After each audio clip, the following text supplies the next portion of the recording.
Good morning. It's a real pleasure to be here. Thank you, Tim, and the rest of the Austin team for inviting me to do this. It's a real honor.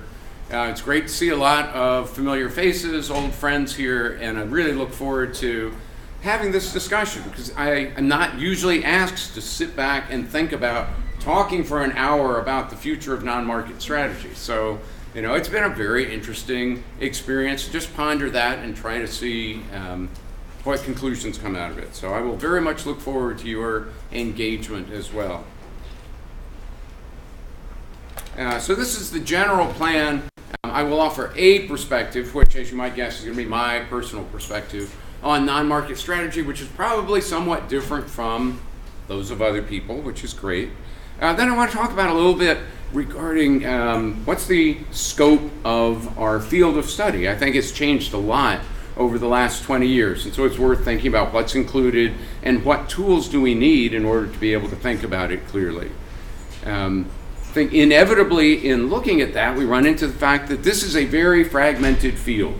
If you're assembling what you think are the key papers in non-market strategy, they're in an incredibly broad set of journals. And so it's really hard for us to all communicate and be on the same page together. And I think that's something as a field of study we want to think about, carefully and see if there are ways that we can bring things together a little bit.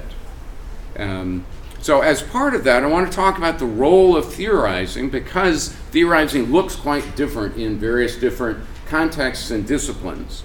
And that has implications for the trade-off between rigor and relevance. Sometimes there's a trade-off, not always.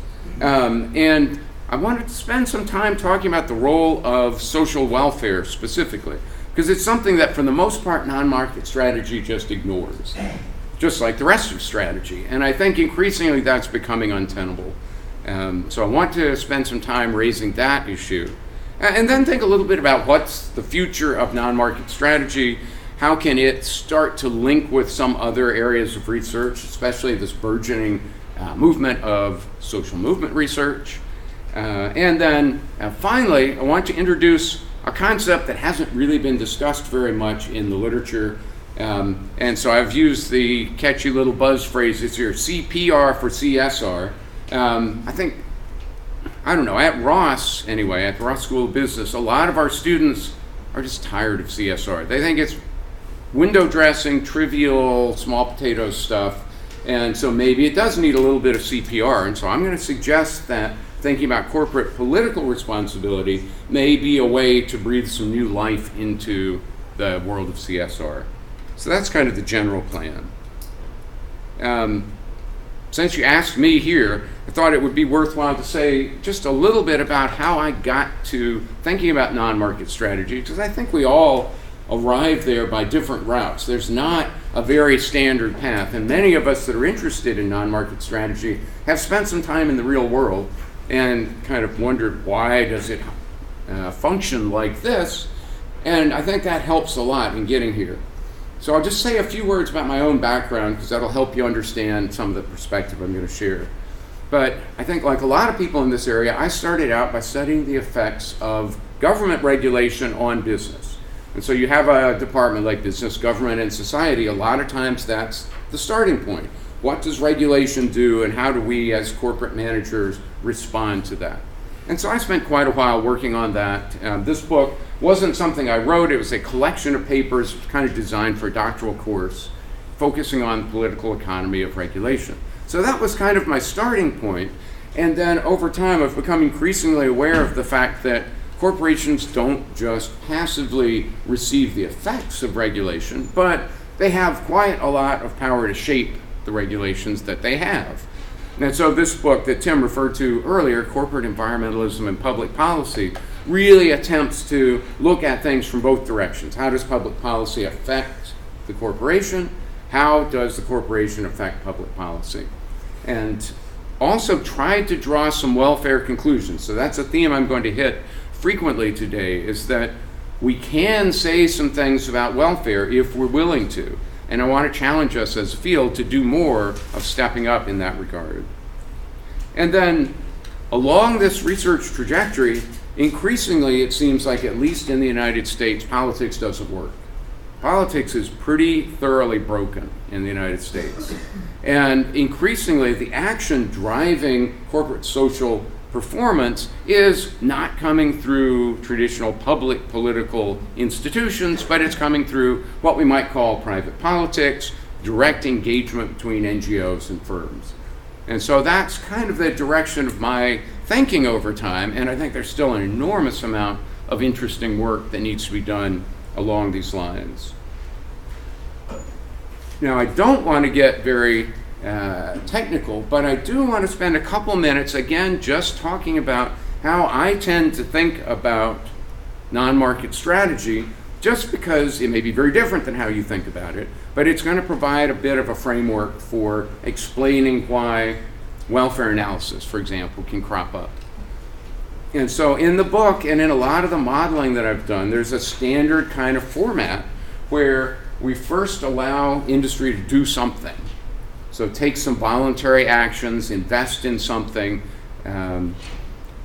shape the second stage of a game. So this is all kind of a game theoretic framework. Stage 2 is the political influence process, which is a very complex beast.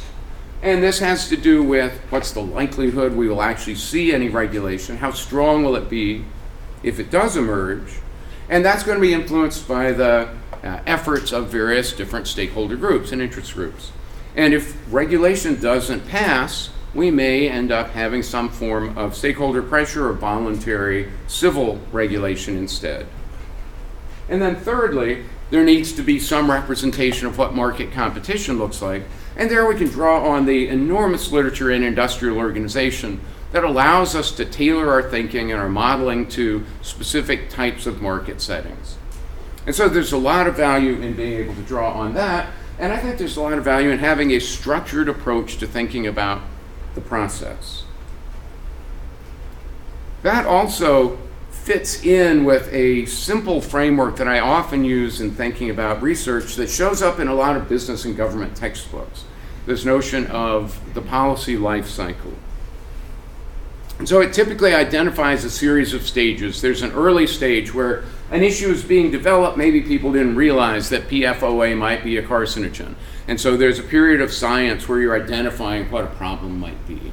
Then there's a phase in which political organization starts to happen. Interest groups coalesce, positions begin to be taken, and the issue emerges into the political domain.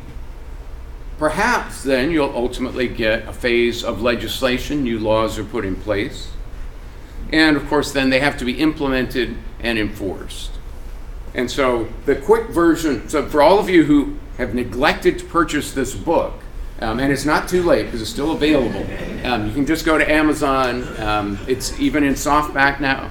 But for those of you who wanted the cheater version, the basic summary of the book is this. So if you think in terms of the policy life cycle, we identify 3 roles for corporate environmental strategy that work at different stages of the cycle.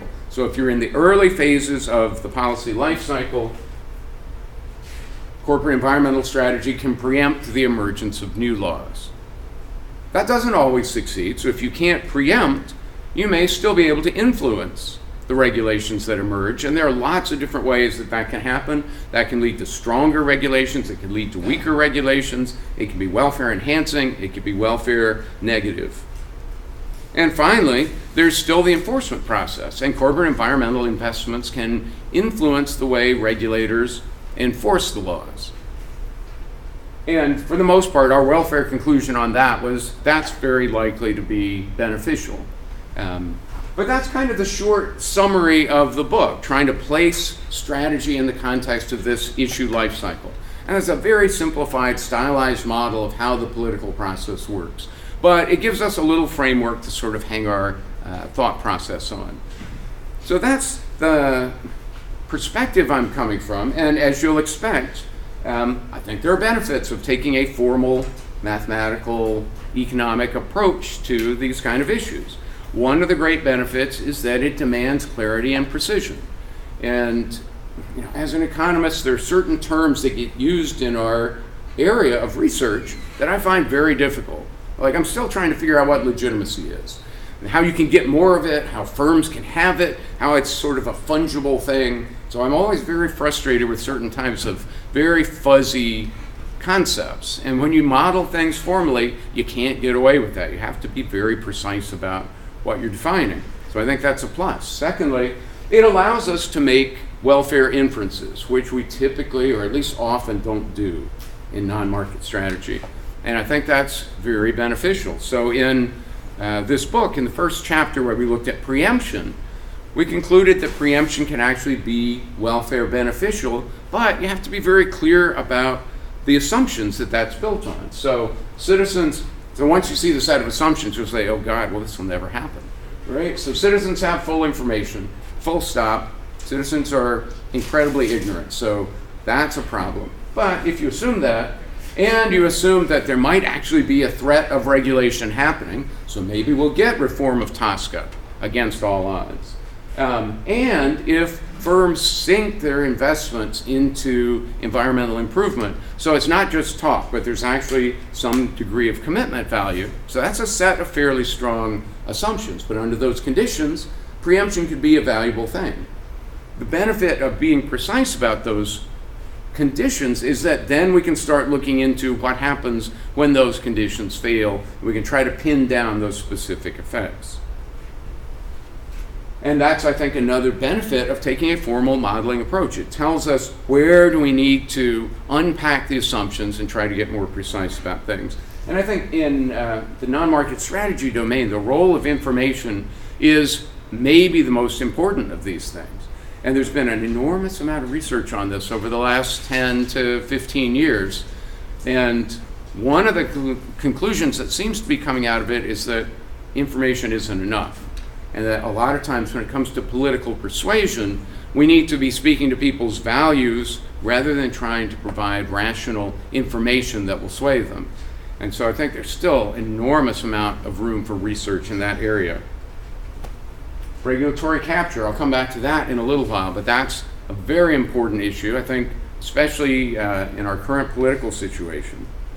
And then understanding collective action and the role of NGOs in bringing that about is still something that needs a fair amount of additional work. And the other benefit of formal modeling is that it can suggest empirical hypotheses that are falsifiable. So there's a whole host of benefits. I'm not going to try to suggest everyone doing non-market strategy needs to write down formal economic models.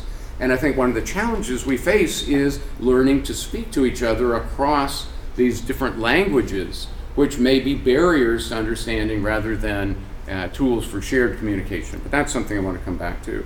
So that's all just in the way of perspective. Some background where I'm coming from. Some of you will say, okay, great, I get it, I come from that same place. Others will say, yeah, I hate that kind of research.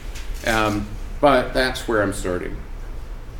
So in terms of the canonical model and where I think non-market strategy research probably has the most work to do and the most to contribute going forward, I think it's in this domain, trying to understand what does that political influence game look like. Because it can take many, many different forms. And in particular, I think there's a set of things that we all need to be working on. One of the interesting things in this domain is that non-market strategy, and I think the social movements literature, is kind of helping to revive a tradition in political science that really went dormant somewhere in the early 1990s.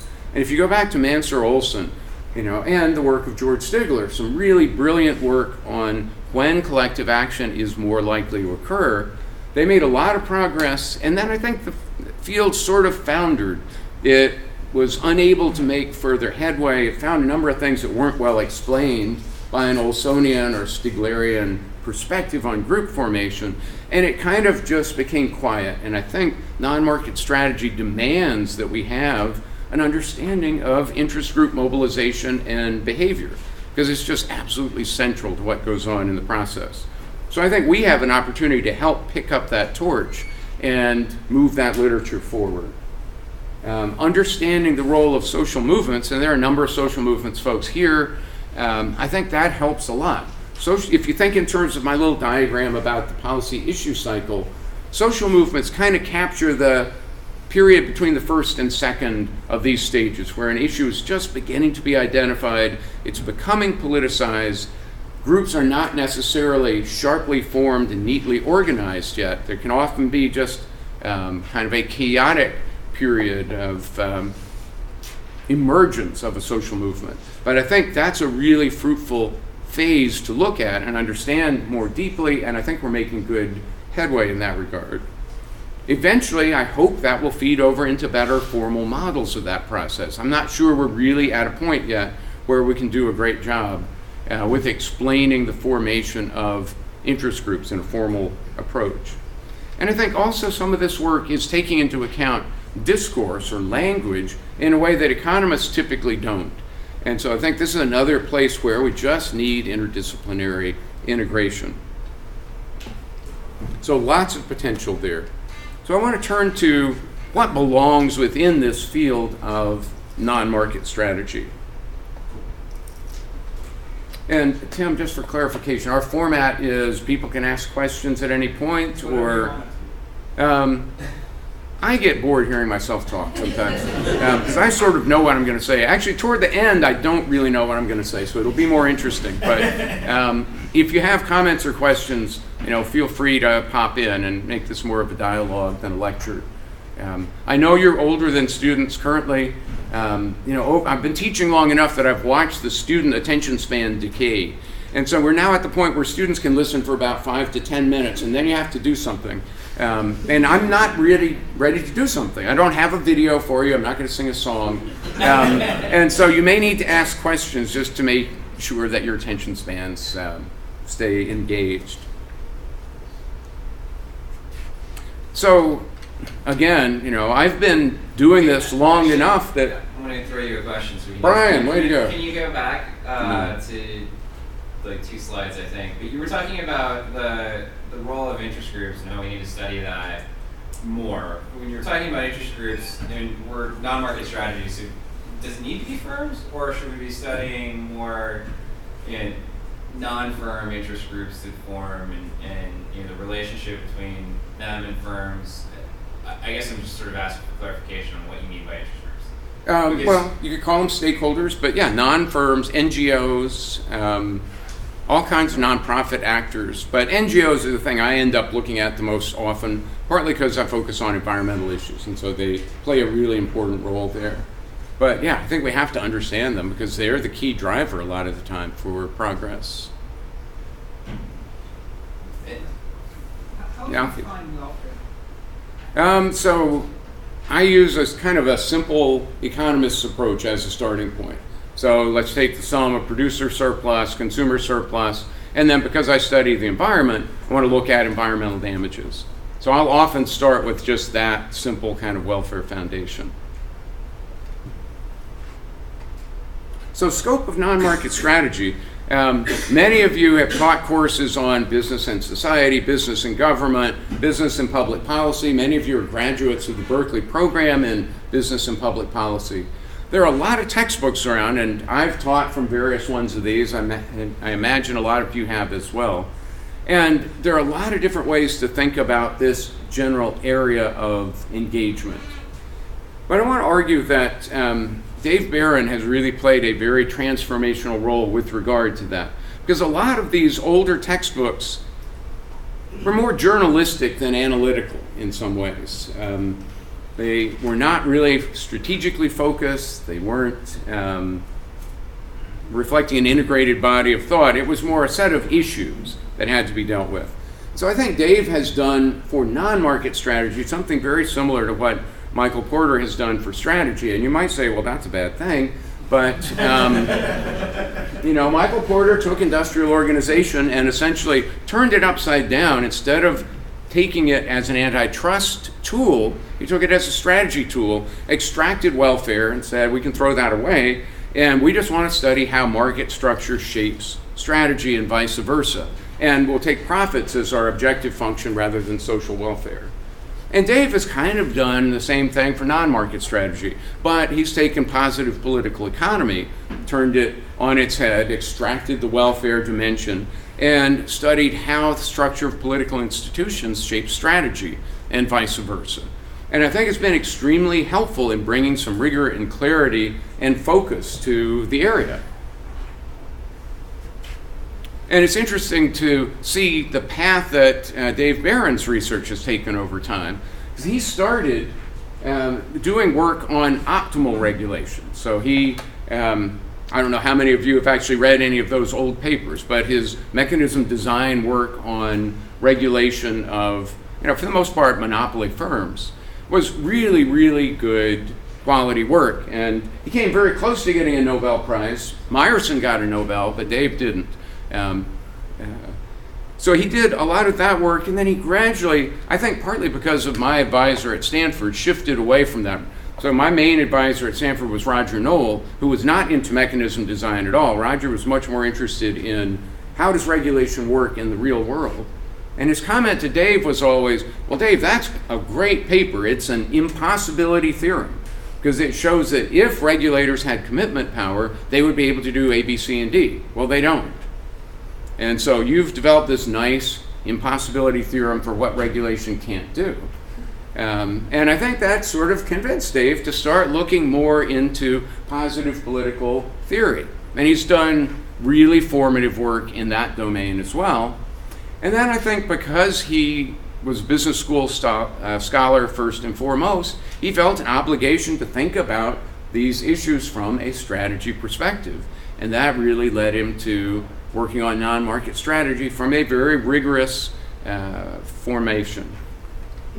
And I could list all of his papers. I might not be able to list all of his papers in this domain, actually. There's an awful lot of them, and I'm not going to try to summarize the whole content. But I think if you look at his stream of work over time, you can see a real change in what Dave thought the scope of non-market strategy was. So our kind of old-fashioned canonical model of governance is along these lines. The people call for government to take care of some sort of problem, impose regulation on an industry, and improve its behavior. And you might say, well, we understand that there are interest groups involved, so they're going to shape that interaction between the people and the government. And we might understand that the firm or the industry has its ability to influence government as well. And so that's all fine, but it's all within the domain of public politics. In the United States, as I was saying before, I think a lot of people have come to feel like our politics is very gridlocked, very hard to accomplish anything. Sometimes you can't accomplish good things, sometimes you're unable to accomplish bad things. So sometimes it's good that we're gridlocked. But public politics, in some ways, is becoming less and less relevant to what a lot of businesses need to do. And so I think over time, Dave kind of moved the role of government to the side a bit and said, well, we need to account for all of these actors and the various ways they can influence each other. And it's not through this traditional step-by-step process. It's more complex than that. Ronnie. I love the slide with Aaron and Porter, so I'm going to ask you later to send that to me, but I never thought about it before. One question I thought about is you really focus, it seems like in the kind of the U.S. government institutions, at least in your comments about politics and so forth, they maybe not purposefully, but Porter kind of went on later to do work like looking at competitive advantage of countries and Porter Diamond and all that stuff. Is it your sense that non-market strategy has similarly sort of expanded its reach to think about other countries' other institutions sufficiently? Is that something that will need a whole different set of core models for, given that the composition of legislatures and board may be different in other places? It seems like this has come up primarily from U.S. experience, but I could be wrong. No, I think you're totally right. I think it's going to require very different models, and I don't think we've gotten very far on them. I mean, Dave's book covers non-market strategy in various different parts of the world, but it's not built on a foundation of so much of a rigorous understanding of the structure of things. I mean, I go to China, fairly regularly, and I think the role of non-market strategy in China is completely different. I mean, it has similar elements, but the structure is so different that we really kind of need a different theory. Although somebody was telling me the last time I was there, which was just a couple of weeks ago, that actually China and the United States are very similar. In China, the government controls the business world.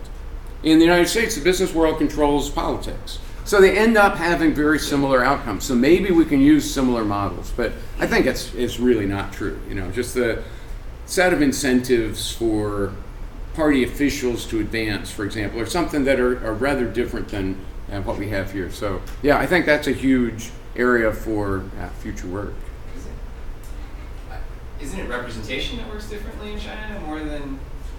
I mean, if I had to think about what's different in the system, it would have more to do with how people get represented than actually the role of government and firms. I would actually flip that. I mean, the role of representation is very different, but the role of state ownership of enterprises in China is just enormous. When you look at environmental pressures in China, they seem to affect state-owned enterprises much more strongly than they do privately owned firms. And I think that's partly because of a complex set of institutional forces there, right? The Communist Party has got a lock on everything, and they're terrified that people hate them. They know nobody really likes them, but as long as they keep delivering 7% growth, then they figure they won't face a revolution. And so they're terrified of anything that slows growth.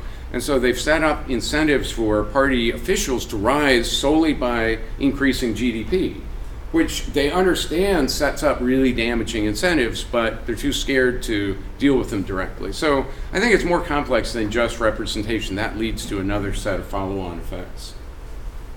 But in this perspective where we move government off to the side a little bit, now we start to have different ways that these components of the system can interact. So ethical consumers or green consumers in certain domains may be very important players. I noticed at the AT&T Conference Center, it's a LEED certified building at the gold level. That's essentially a non-market practice going on. That's not government really driving that.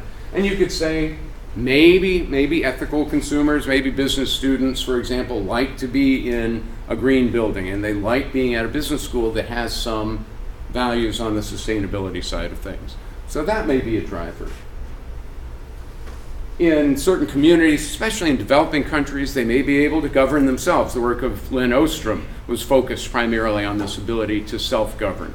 And I think that is also a really important area. These direct engagements between activists and firms have been studied a lot recently in the form of campaigns, so attacks on companies, typical Greenpeace or Rainforest Action Network program. Firms may voluntarily self-regulate to preempt that. And then government engagement with firms may take on a different form. It may take a voluntary form rather than a mandatory form. And so when you move government to the side in this structure, there opens up a whole host of relationships that are worthy of research, but are different than what we would see in our traditional public politics world. And so I think non-market strategy really has opened up to include all of these things. Now that has some implications for what kind of research we do. It drives it to be more interdisciplinary than it was maybe in its origins. So we're not focused just on corporate political action anymore, but we now need to think about things like private politics, just direct engagement between NGOs and firms. And that's less suited to political theory. Sociology may play more of an important role there than it would have in the traditional world of public politics.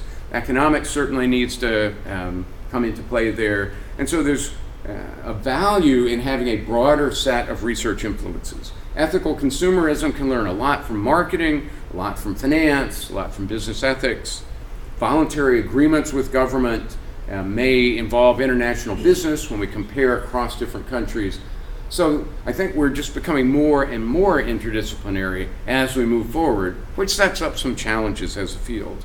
It also sets up some really challenging issues of dynamics, understanding what happens first and what affects what in this world of the link between private and public politics is very complex. And I think one of the most important questions that we face is, are these alternative governance modes substitutes or complements? If we get private politics and private solutions, does that then block the emergence of potentially better government policies?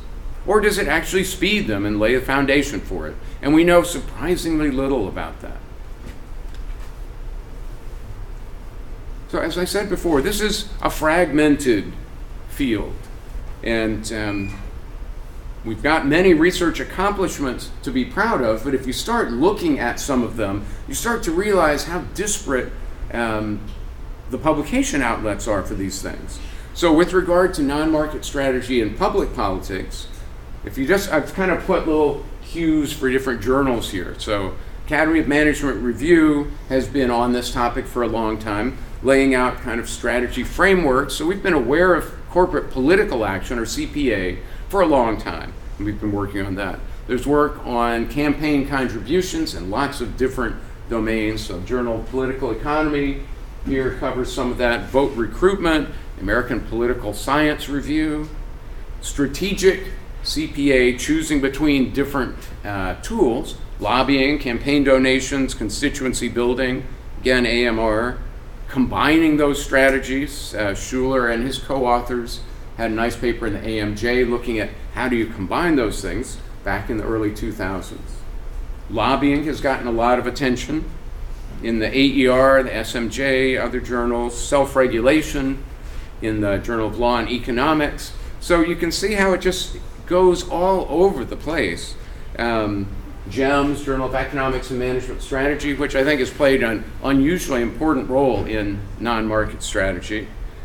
So if you look at that set of papers and then consider that's only the public politics part of the world, and then we think about private politics, more of that has been published in GEMS, and Dave Barron has put a lot of his pioneering papers in the Journal of Economics and Management Strategy. But ASQ has been very interested in this as well. American Sociological Review, Advances in Strategic Management. Like, none of us reads all of these journals, so it's very hard for, maybe Brian does, or maybe Guy does, but I would say most of us do not read all these journals. So private politics, NGO campaigns have gotten the most attention. I think partnerships with NGOs needs a lot more attention. I know we've got at least some people here working directly on that. I think that's a great topic, needs more work. And the role of informational strategies has gotten a lot of attention, but I think still needs a lot more to try to bring those things together into a coherent framework.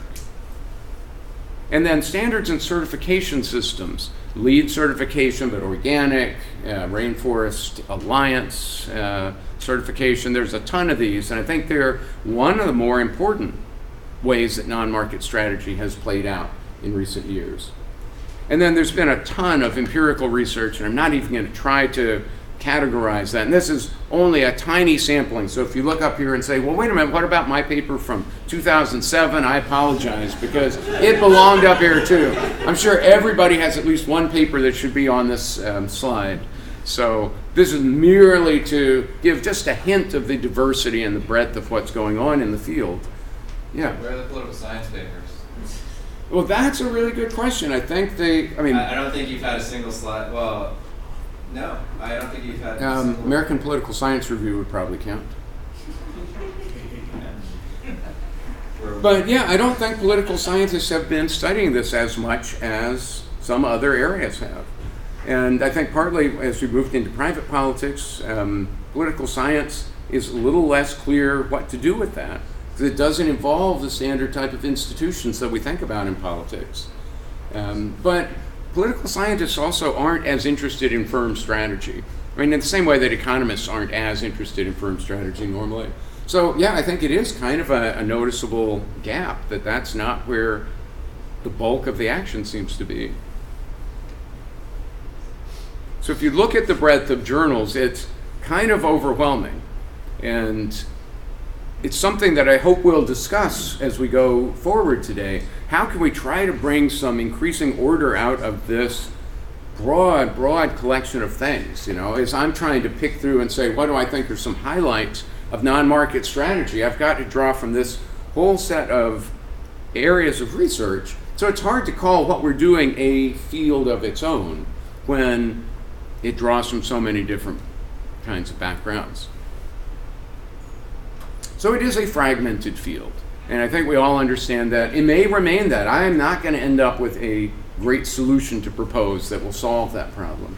Carolyn? Actually, a question on the previous slide. Do you feel there's a need to be more homogeneous? Isn't that the richness actually of non-market strategy? That it is so widespread. Of course, it's challenging, but it's the very nature of things. Right? I am going to say more about that, but I do think not necessarily homogeneity, but communication and sharing of concepts, because sociologists will go down one track, and ignore certain things that economists think are central. Economists will go down a certain track, ignore certain things sociologists think are central. If we're both ignoring crucial elements, then probably we're coming up with a theory that's incomplete and that's not going to be as helpful for practice as we could have.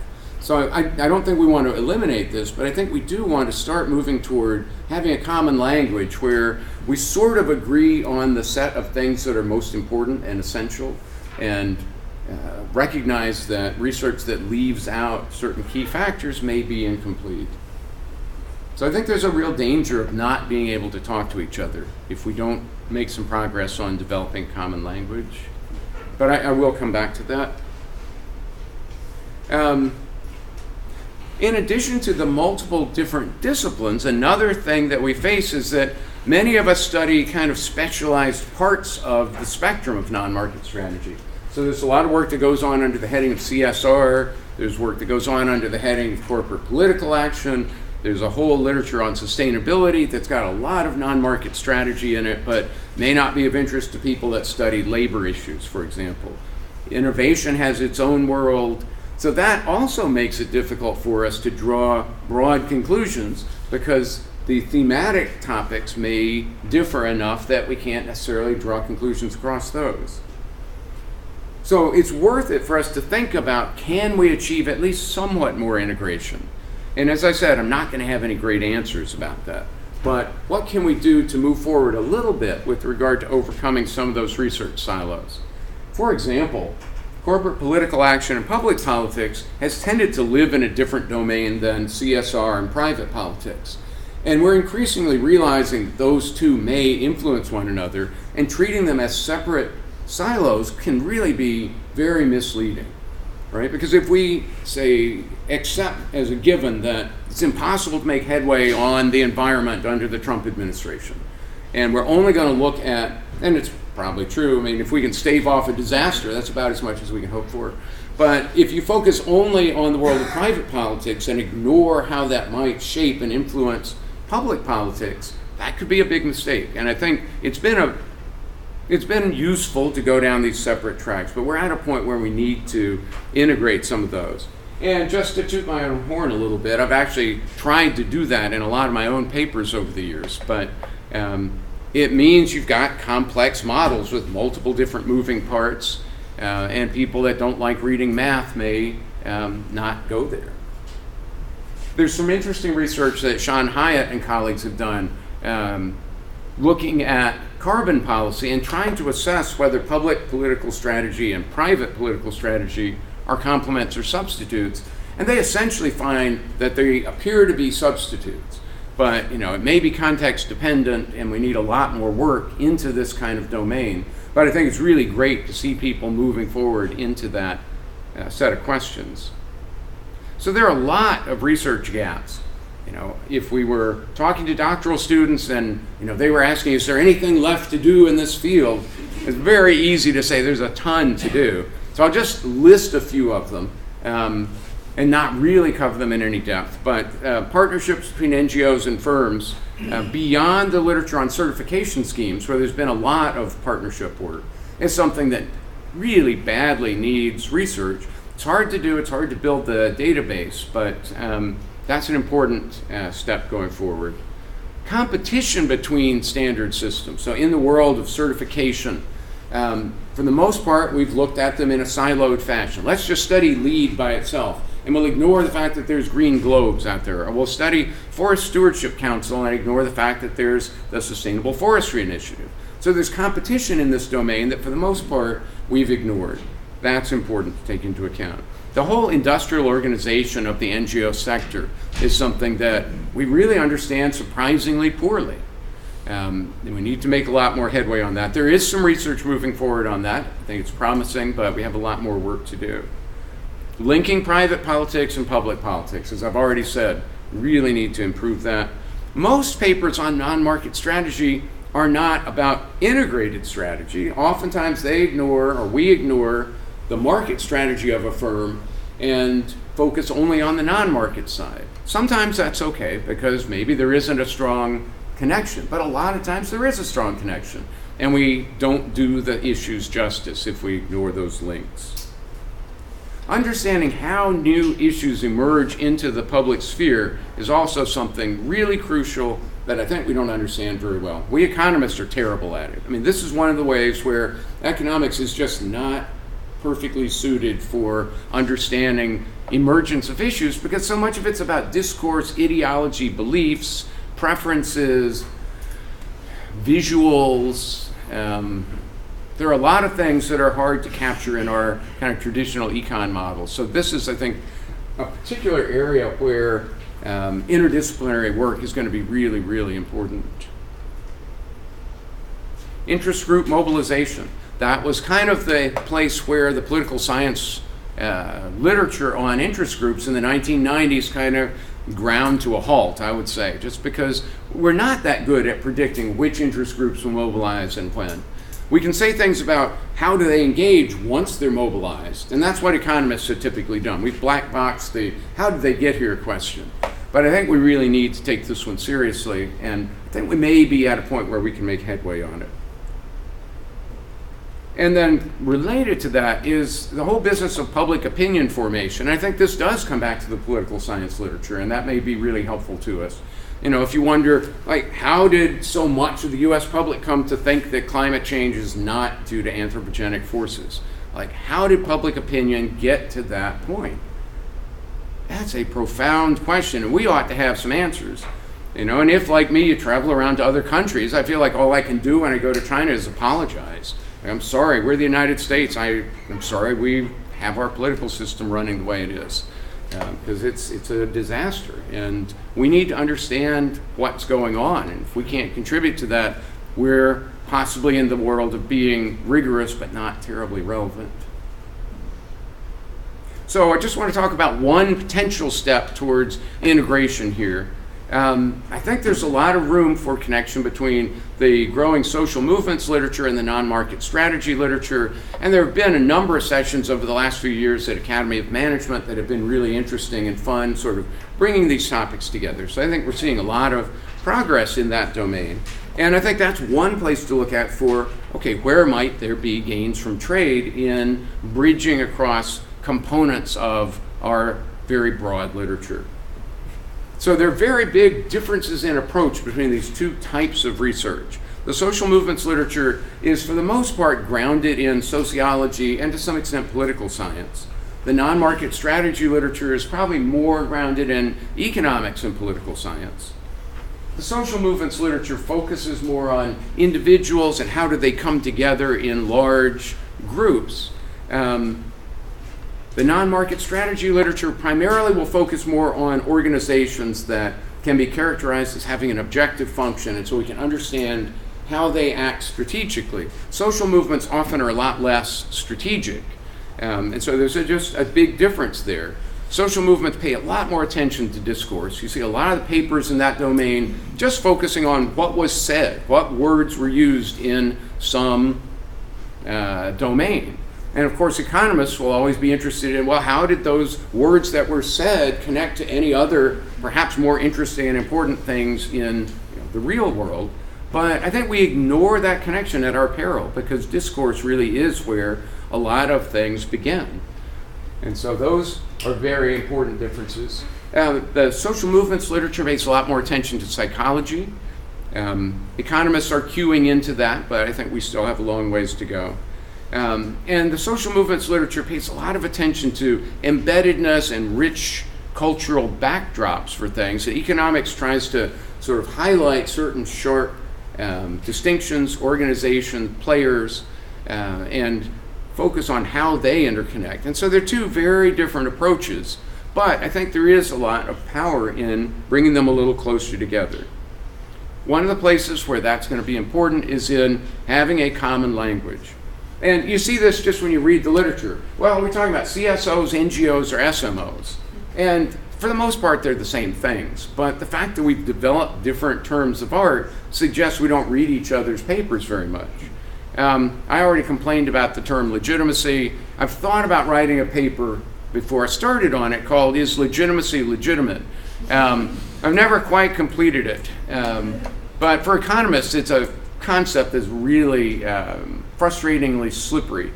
And so I think understanding what we mean by legitimacy or what economists might be able to make of it would be very helpful in creating this common language. Yeah. So I absolutely agree we need a common language. Some of why I think we maybe don't have a common language is sort of pandering to reviewers, and if you send sets of certain types of journals, the word means something in those journals, and you've got to use the language in that journal.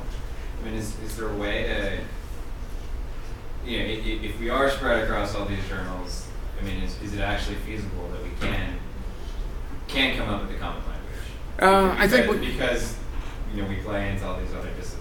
Yeah, I think we have to just take steps one at a time and identify things that we think are really important, and try to import those into other disciplines. And I think economics has been doing a lot of that in the last 20 years. I mean, we try to colonize every discipline, right? So we'll say, here's a great idea from psychology, I'm going to bring that into economics, and now we're going to have behavioral economics.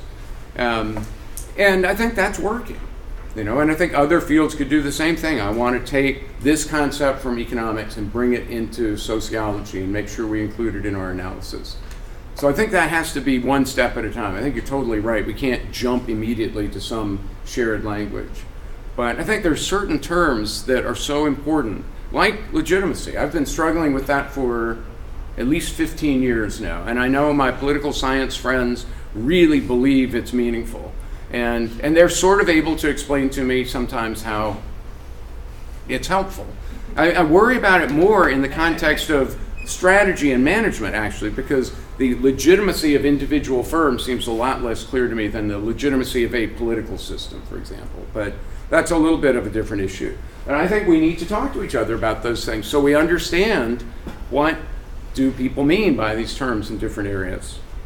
We want to, I think, progress toward theories and maybe even models. And I'll say a little more about the difference between those things, because sometimes we settle for frameworks. I think a lot of the research that we do in management and strategy settles for a 2x2 box, which I call a framework and not a theory or a model. And figuring out where we can come together and share a bit of a common language is hard. Sometimes I think the new institutional economics might be a good place for doing that. Dora Bantu and colleagues had a really nice survey paper on non-market strategy recently that tried to use that as a common piece of language. And I think that might be a good meeting point because it avoids the mathematics of a lot of formal economics, but it still maintains similar reasoning approaches, and it's accessible to concepts from other areas. So we can come back to that.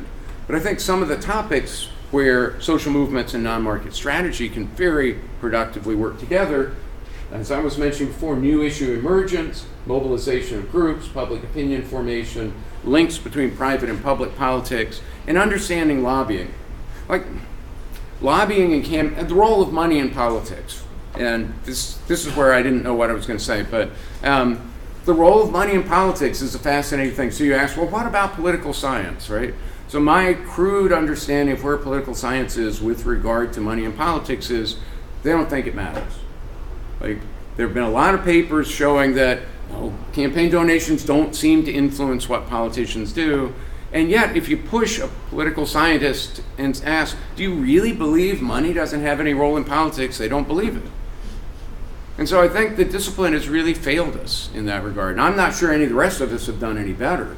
But historically, lobbying kind of fell in the box of political science. And I think this is one where we need to rise to the task of doing a better job of understanding what lobbying accomplishes, because it's so crucial. Yeah.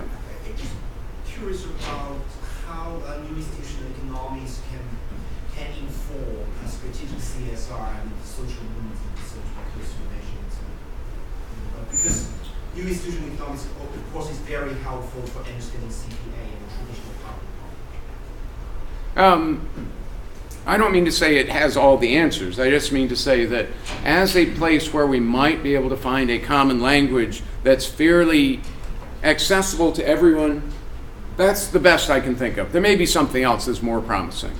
And we can come back to that. I don't think that's the main point I'm trying to make. But I'm open to other sets of languages that we think might be a good common meeting point. Yeah. Yes, so I was a political scientist in my previous life, which is not too long ago, so I feel like I should defend the discipline just a little bit. So I actually have a whole syllabus that's called Plutocracy and Inequality. So there is a lot of writing, of course, in political science that does deal with the issue of money in politics. To people who are interested, I would very quickly recommend Jeff Winters' book, Oligarchy. I think the key critique is not that there is no literature, but rather that theoretically it tends to be pretty neo-Marxist. In other words, it's not just ideologically tinged, also in terms of empirical approach. It doesn't look at the individual actors. It doesn't look at the mechanisms. It proceeds from this assumption that if there is large capital, of course it will influence politics. So I think the critique is not in that there is no literature, but rather the literature is a little bit narrow in what it examines from the management perspective. Great. Plus, there's stuff on lobbying into access, lobbying into, I mean, we have someone who wrote, Brian can speak better about this than I can, but I mean, there's an ample amount of stuff on lobbying and policies. I mean, I know where you're coming from, which is that the big tentpole is that it seems that there are two actors lobbying at the same time, and we can't discern, who wins in the legislation, but that's because legislation is complicated and we can't figure out how to code it more than it is about, we don't think that this stuff is. Well, yeah, and I meant more specifically campaign donations. So I think people don't question quite as much whether lobbying is influential, but, and you may know the literature on campaign donations a lot better, but my sense of it is political scientists have not felt like they could pin down a very clear impact from money to policy out the other end. Part of the problem there is just what gets lost in all that literature is just the scale of the money, because contributions are limited. So, I mean, corporate PAC contributions are tiny relative to what it costs. Right, they're not the right place to be looking. So the real question is, why is there so little money? I mean, why do firms form PACs when they then turn around and give so little money? Yeah, and now we have... And do so in a very systematic way. I mean, it's really interesting from that. But we have other directions for the use of money that I think are much more impactful. So we may be getting into the next portion of the day, which is discussion, because, I mean, I'm happy to do that, but I have the feeling that some of you want to just engage in your own conversation, which is great, but I may just sort of keep going.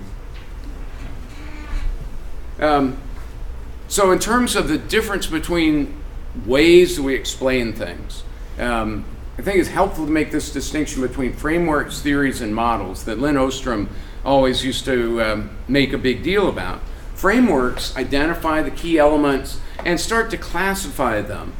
And they're very important. And when it comes to having a common language, understanding what's a framework that we can all buy into is very helpful. Theories move on beyond that to identify causal relations. And then models get more specific and may be able to help us calibrate quantitatively what those relationships look like. And so there's a sequence of these different processes. And a lot of what we teach in business schools, I think, lives at the level of frameworks. We have cows, dogs, stars, and question marks. So we have, differentiation, cost leadership, focus, and being stuck in the middle, right? And so these are frameworks. These aren't theories. They're not models. They're frameworks. And so I hope all of us recognize the need to go beyond that. What's the value of rigor? Well, sometimes you can question what's the point, but one of the things is that it helps you avoid dumb ideas like stuck in the middle, right? The more you think about stuck in the middle, the more you realize that it just doesn't make all that much sense. And so simple little frameworks are a good starting point, but I think there's a value in rigor in helping us to think more clearly about when things are actually true. Yeah, V. So Tom, it's the third time legitimacy has been put together with the word squishy. Okay, we're going to get a defense. Well, why is it so hard to think about a world of Bayesian uncertainty in which we're unclear about the connection between certain variables, and we look around to see what other people believe, and we update our uncertainty when everyone seems to believe there's a certain input that leads to an output, whether it's performance or whether it's welfare. We're influenced by it. I mean, those uncertainty models have been written, they exist, they contribute to rational herding, they directly line up to the principles of legitimacy. They're just really hard to model. And maybe from an obfuscation perspective, it's just easier to say legitimacy because the economists haven't been able to move forward on those information uncertainty models sufficiently. So Yeah, so when I look at the definition of legitimacy as a generalized perception, I get confused right then, right? Like I don't even know what a generalized perception is. So it's, I agree with you. People have perspectives, opinion matters, beliefs matter, reputation matters. I'm just never clear how much legitimacy adds to beliefs, perception, opinion, and reputation. Yeah. So I'm just Hey, Braden. and I don't like the concept of legitimacy message either. But it's mainly because I think people use it in such different ways that we're often not even talking about the same thing. I think Suchman has this paper where it describes like 8 different kinds of legitimacy, and like every once in a while I'll see the term used, in a way that only that one person uses it in that way. And so I think the squishiness comes from the fact that people are talking past each other, even when they use the term in every way. Yeah, so part of the idea of throwing an attack on legitimacy in here is just to wake you guys up, make sure you're not sort of sleeping through. Yeah. Just a very quick point, I think it's also important legitimacy in whose eyes, right? So Includes what? in whose eyes, from whose perspective. So you can even use the same crisp definition of legitimacy, but as you change actors, in whose eyes this firm is legitimate, for example, stakeholders versus managers and so forth. So that's another level of confusion that's introduced to this. I mean, in my surveys, I asked firms, how do they perceive their legitimacy in the eyes of the communities? Right? In other words, what's their guess as to what community residents think about the firm? But that's quite distinct about what the manager, the CEO himself thinks about the firm on whatever legitimacy scale you can imagine. Yeah, I'm sure we could have a whole conference on legitimacy, which I don't really want to do at the moment.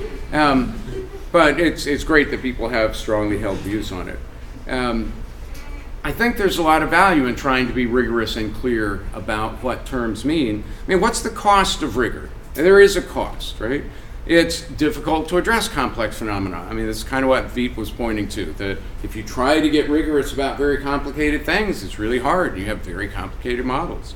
And it takes you a long time, so it may be 10 years before you've concluded what you wanted to conclude out of your rigorous research. And by then, we may have collapsed into a totalitarian society. So, there may be a cost to rigor as well. That suggests I just have to say things just to try to keep people awake. So I think this suggests there's always going to be room for very different types of rigor and different types of research. I'll just mention one effort that I made this summer to try to bring some of these things together. And some of you were present at this. We had a little workshop on social movements. And here's another buzz phrase, private environmental governance, which speaks more to the legal perspective. So that's a phrase that comes more out of the law school domain. And when we were looking at that, it's mostly just looking at this set of phenomena in various different formats. And we brought together intentionally social movement scholars, economists, and non-market strategy folks. And we had a first session that was just trying to bring different languages together. So Braden gave a nice presentation on social movements and NGOs. Anthony Hayes gave a nice summary from an economic perspective. Ben Kishore spoke from a political science perspective, and Sarah Light presented a legal perspective. And so we started out just by trying to get on the same page and make sure that our languages were consistent. Then one thing that was really striking was that these first 2 talks were actually very, very aligned with one another. And I found it really encouraging that the social movements folks and the economists studying NGOs are thinking in quite similar ways, and we've kind of come close to achieving a common language in that regard, which is great. We looked at competition in the certification industry, all kinds of modes of information competition and disinformation, credibility in private governance, specifically one session on linking social movements and non-market strategy, and then trying to link public and private governance together. And the hope is that we will have a nice little symposium in organization and environment that will come out sometime next year, trying to bring some of those pieces together. So it's just one partial attempt at bringing people together across some of these divides. And I think it is going to have to be partial. We can't bring everything together at one time. When we think about so I thought it was going to take forever to talk 75 minutes, but it's ending up going faster than I thought. So there are a couple other things I really want to make a point of speaking to with regard to the future of non-market strategy. So one is, I want to question whether financial performance is really an adequate measure for us. I mean, my impression of a lot of the research, Dave has certainly done this, is mostly just shied away from welfare conclusions. Most of the non-market strategy research, most of strategy research focuses on corporate financial performance as the bottom line. And are we satisfied with that? Is that enough for our discipline? And I want to read some real questions about that, because I think we know there's a dark side to non-market strategy. And there's a long history of welfare economics that allows us to draw at least some welfare conclusions. It's generally not taken into account in non-market strategy work. And yet, we know non-market strategy can be used for good or for ill. And if we're unable and unwilling to say anything about that, I fear that it makes us a little less relevant than we might need to be. Now you could say, well, strategy research has done the same thing for a long time, so why is it any different in the world of non-market strategy? And I think there is a difference. I think there's less danger to society from a profit maximizing perspective just in traditional strategy, because the biggest problem you get from that is market power. And over time, market power creates incentives for innovation and tends to be self-correcting as entry occurs. And so it creates distortions in the economy, but maybe not really long-lasting fundamental ones. Whereas arguably non-market strategy can do much more damage by locking us into a set of bad rules. A bad constitution is hard to fix. It's not a self-correcting thing. So arguably, we who are working on non-market strategy may need to pay more attention to social welfare as well as corporate financial performance. And I think one of the obvious areas where this happens is capture. I mean, we can tell our students, your goal is to capture regulators through clever use of lobbying and campaign donations, but I'm not sure that's really what any of us want to be teaching them. And, if you had to convince yourself this was important, I don't know how many of you think about the environment. As a person who does environmental work primarily, I look at what's going on in the United States right now and think this is the most blatant example of capture I think I've ever seen in a political situation. When we have a guy who denies a large body of science running one of our most important regulatory agencies. And I'm afraid we just have a situation capture on our hands. It's very obvious. And we're not in Oklahoma. We're pretty darn close to Oklahoma, though, so I know it's dangerous to say anything about this in Texas. But, it's very clear Scott Pruitt's base is the oil and gas industry of Oklahoma. And so we've got a captured regulatory system that worries me a lot. And if we as non-market strategists can say nothing more than, good work, guys, you really scored on this, then I think we're in trouble. I think it also sets us up for some very interesting research situations. So the We're Still In movement with regard to the Paris Agreement is a great research opportunity. So for those of you that haven't been following this, there was a global international agreement in Paris to help fight climate change. The Trump administration has announced they want to pull out of it, and a large number of corporations, cities, states, universities have announced, no, we're still in, we're still committed to the Paris Agreement, which sets up a great set of research questions in terms of how far can business leadership go in driving or supporting system-level change, which is needed not just with regard to climate, but with a lot of other things. And you could argue that we've got a pretty serious governance gap with regard to climate, but with regard to quite a few other global problems. And so there's a really important question as to how far business leadership can go in addressing those things. David Vogel wrote a really interesting book on this question about 10 years ago called The Market for Virtue. If you can't see this clearly, it's the potential and limits of corporate social responsibility. And it's a beautiful book. It's pretty brief, very focused, very well written. And it basically makes the point that, yes, we have indeed seen quite a lot of progress in the market for virtue, these non-public politics approaches to solving social problems. And at the same time, there are serious limits to that. Voluntary codes didn't stop Rana Plaza from falling down and killing 1,000 people. There are lots of other places where we can look to see that voluntary solutions are not really sufficient in a lot of cases.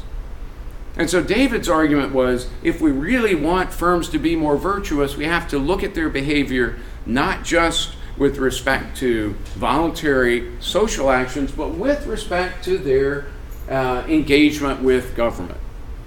Those who want corporations to be more virtuous should expect firms to act more responsibly on both dimensions. Now that's a really interesting proposal, and one that we as a research field have not taken up. And so I think it's interesting to ask, what if society demanded both corporate social responsibility and corporate political responsibility? So David closed his book with this entreaty, but he didn't really go into it. So what if we did go into it? What would corporate political responsibility look like? I think one thing that it would involve is advocating for efficient public policies that internalize environmental damages. It would also involve avoiding the use of corporate political action to block efficient rules that internalize damages. And at a minimum, it would require being transparent about your corporate political action. So I know this may be challenging. All of a sudden, the room has become very, very quiet. But that's fine. Because I think greater transparency around corporate political action is incredibly important for us at this political juncture. Now, I don't know whether we as non-market strategists are willing to stand up and make a statement like that, but I want to challenge us to consider it. And yes, there is some required disclosure of aggregate amounts of lobbying expenditures, but it's very crude, it's very aggregate, and we never know, even if you spent money hiring Patton Boggs to lobby on climate change, what message did you deliver? What did you say? Did you say in private, this is the worst idea ever, or we really support an efficient system of cap and trade? And so we just don't get that kind of information, and I think we need it. Yeah, man. So on the last slide, are we to understand, so are we thinking about corporate political responsibility because we're in the world where we are, where it's become just accepted that firms are going to have a role in shaping public politics and that co-optation is pretty easy to accomplish? Because it seems to me that the better way to solve the problems inherent in all of these points is to actually have an independent government that looks out for the interests of the people. Yeah, and that's sort of the Milton Friedman vision of the social responsibility of the corporation is to maximize profits, assuming that the rules have been designed in a sensible way. But corporations play an important role in setting the rules, and oftentimes they want them set in a way that's not efficient, not democratic, not responsive. And even worse, a lot of times corporations do CSR in public and then in private lobby exactly against what they appear to be portraying themselves as publicly. And I'm not sure that is serving our society. And I'm not sure we as a field do as much as we could by just saying, dude, you made more money. That was a great strategy. I worry about us in that regard. The Brian. backdrop to this, of course, is the willingness and capacity of the government to provide rents, right? And there's no accountability for elected officials up here. You know, until you deal with that essentially infinite capacity and willingness to provide rents, why should we expect any different behavior? And why burden just one side of the equation for responsibility? But why not start somewhere? And maybe work on all fronts at once, right? I mean, getting rid of gerrymandering is incredibly important, right? But should we say, well, we're going to wait until that's handled before corporations should be responsible in the political arena? I don't see any reason to do that. We have just a couple minutes left. Yeah, so this was meant to be provocative. It was meant to create dissent, which is great. And since I've been taking questions and that's slowed things down a little bit, I'm going to just jump ahead a little bit to talk about transparency on corporate political action. There's some movement toward that. Sustainability and WWF had begun rating the largest corporations on this. Nobody does very well. Nobody achieved their highest ranking. Only a handful hit the second level. So there's a lot of progress to make in this. At Wharton, they've got a CPA-Zicklin Index of corporate political disclosure and accountability. That's a good step, but it still doesn't cover lobbying, so it's not getting as far as I think we need to get. Transparency France is actually in the process of crafting a set of guidelines for reporting on lobbying that I hope will help in this regard as well. So going back to Vogel's argument that government is an important domain for us to request corporate responsibility, I think we need to go beyond just CSR to include corporate political responsibility. And I think the demands for transparency on this are going to grow anyway. We're in a transparency society. So even if you don't like the idea that we should be demanding more of business in this regard, I think it may well happen anyway. And that's going to change what we do in non-market strategy pretty definitively, I think. And to remain relevant, I think we as researchers are going to need to broaden how we think about what we do in this domain and be willing to think about and talk about welfare more than we have in the past. So just a couple thoughts about us as a group of scholars, organizational issues. Is there an appropriate umbrella organization or conference that we can come up with where we can all meet? I have not been able to think of one. There are obviously quite a lot of places that are good options already where I run into a lot of you. Whether we can craft one non-market strategy conference that will be kind of the home base for everybody, I'm not sure. The Strategy in the Business Environment Conference is one venue for that, but I think it's reflected a fairly narrow set of disciplines and would need to really kind of transform itself. But that might be a worthwhile thing for us to think about as a group. We may just end up being successful enough that we're rolled into strategy and just all strategy includes non-market strategy, and that might be a very good outcome, but it may be a while before that fully happens. Whether we can field a field journal or not, I'm not sure. It might be helpful as a way to work toward that common language that I think we really need. But I know people are always skittish about creating a new field journal, and for good reason. So that's something that I'm not going to opine on strongly, but I think it's something we ought to discuss and consider. And finally, what should we align behind? I think Andy King just hit this right on the head. So what else can we call ourselves, all right?